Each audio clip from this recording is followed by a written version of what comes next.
যে লাইটটা, এটাতে আপনার রিমোটও পাওয়া আছে, আবার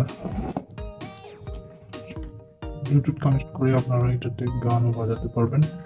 এখানে রিমোট দিয়ে মাল্টিপল কন্ট্রোল করা যাবে, যেমন কালার চেঞ্জ করা যাবে, এতগুলো কালারের প্রত্যেকটা কালারই আসে। আবার এখানে গান পজ অথবা স্টার্ট করতে পারবেন। আবার এখানে স্টোরেজেরও অনেক ফাংশন দেখতে পাচ্ছেন, ফ্ল্যাশ চালাতে পারবেন, রিমোট দিয়ে অন অফ করতে পারবেন। তো এটা যখন কুলারে লাগিয়ে দেওয়া হয় তখন আর কি এটা কাজ করে। আমি এটাকে আপনাদের খুলে দেখাবো যে ভিতরে কি আছে আর কি। যদি আমরা এটা ওপেন করি তাহলে এখানে দেখতে পারবো যে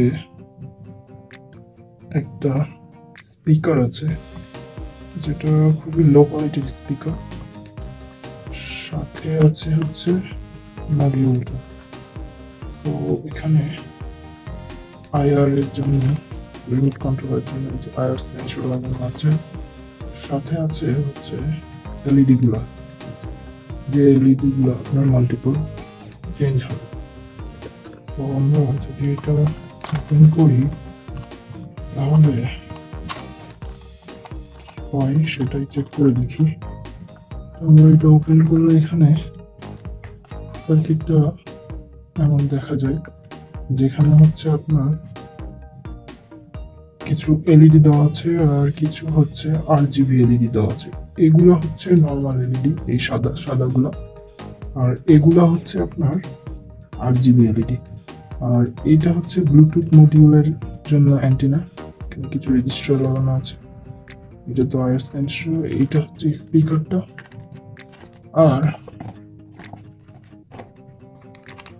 এইটা হচ্ছে আপনার ডিরেক্ট এসি লাইনের সার্কিট, যেটা কিনা এখান থেকে ডিরেক্ট এসি লাইন থেকে এইটা থেকে আসে, এখানে 3 ভোল্ট নাই, 3 ভোল্ট কনভার্ট করে এটা আর কি, এসি লাইন থেকে 3 ভোল্ট কনভার্ট করে এখানে দেয় আর কি। এখানে আপনারা দেখতে পারবেন, সরি 5 ভোল্ট, এই যে 5 ভোল্ট এখানে এটা আউটপুট নেয়। তো এই সার্কিটটার কাজই হচ্ছে যে এসি লাইনটার কারেন্টকে 5 ভোল্টে কনভার্ট করা আর কি, দেন এটা পাওয়ার সাপ্লাই পায়। সো এই আর কি ছোট একটা সার্কিট মডিউল। আর রিমোটটা যদি দেখায়, রিমোটটা অনেকটা এরকম। রিমোটে এখানে ব্যাটারি দেওয়া আছে, যদি চেক করেন আসলে একটা ছোট ব্যাটারি আছে, এই যে। তো এই ব্যাটারি থ্রুতে এই রিমোটটা রান করে। এইদিকে লিখে আর কি এভাবে প্রেস করে দিতে হবে। তো এই, ধন্যবাদ সবাই।